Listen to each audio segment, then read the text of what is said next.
because there was a fear of becoming a communist where the prime minister at the time was Michael Manley, and he was very close friends with Cuba. So most people that left, or most people that could leave, left. This was between say 76 to 80. More people left that time Jamaica in that time than any other time in the history of Jamaica.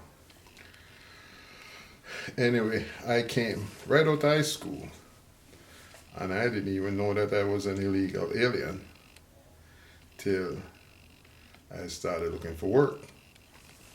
I remember one day I went to a place with a cousin of mine that had his green card, and the man said, "We have no jobs." And my cousin was like, "Hey, I have a green card. I have a green card. Why can't I get a job? I have a green card." And he said he didn't know that I didn't have the green card, but the man said it had no jobs, they weren't hiring. Anyway, all good.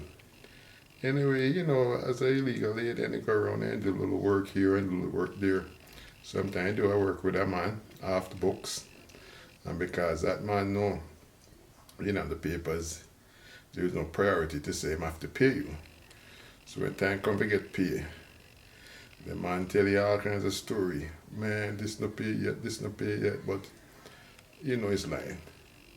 Anyway, you learn and you start the things to get the driver's license. And the next thing you know, you end up have a little old car. One of the ways was to go make some money was to go drive illegal taxi. They used to call it them time. Bus fare was like 50 cents. But no, it's what they call dollar cab in New York City. So I was driving those little 50-cent taxi dollar cab where you take up like 5 people and take them to a neighborhood along the bus road. And all good. Sometimes a one person come along and say, "Hey, I need a taxi to Manhattan," which was like bingo. That was a good trip from Queens to Manhattan. I drive them to Manhattan and then pay you the $20, $25 and he happy. And he come back and he start to look short road. I remember one Friday, broke, didn't have a dime. I had to go make some contribution towards the rent and thing where I live.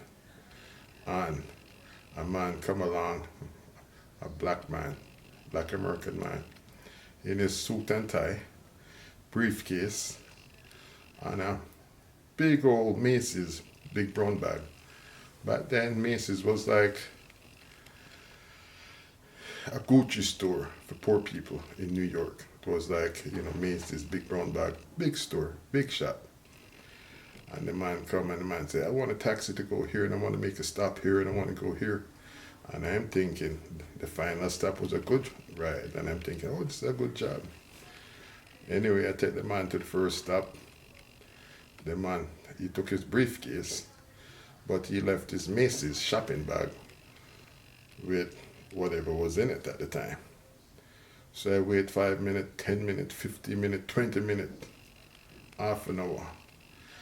And I don't want to leave because I got the man bag and I don't want him to come back after me and say I stole his bag. And I drive around the block, say maybe he went to the wrong place looking for me and I'm going around the block. Anyway, I finally decide to just look in the bag to see what was in the bag. The bag was full of garbage, old newspaper, wrap up like, Anyway, I wasted like maybe 45 minutes. And I remember saying to myself, man, I've been, robbed. Not robbed, but pretty much ripped off because I didn't get paid. But what I learned from that is that life is not easy because if I had my papers, I would have went and got a job somewhere where, you work and you get paid Friday and you're happy. But that was one of the negative experiences living in New York. And go a lot farther.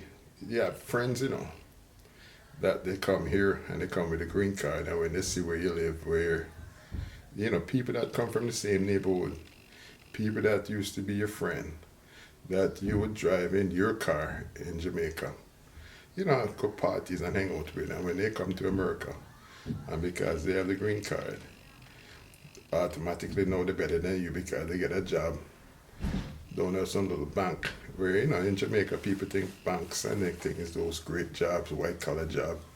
To work in a bank is a prestigious job in Jamaica. To work with the airlines, prestigious job in America, in Jamaica.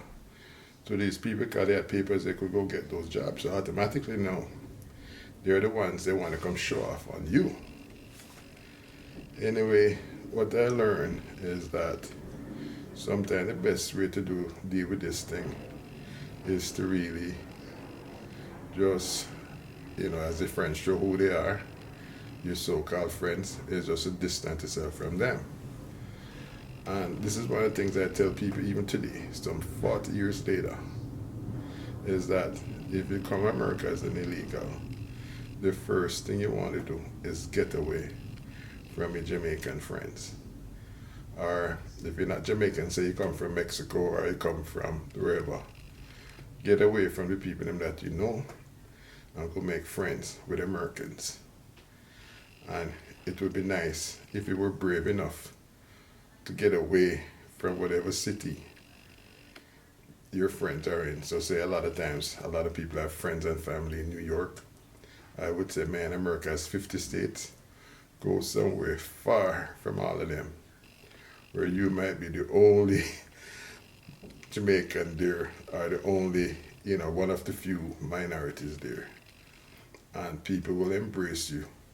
Sometimes they'll feel sorry for you and even help you. And the next thing you know, things is way better than it was when he was with your friends and thing in New York.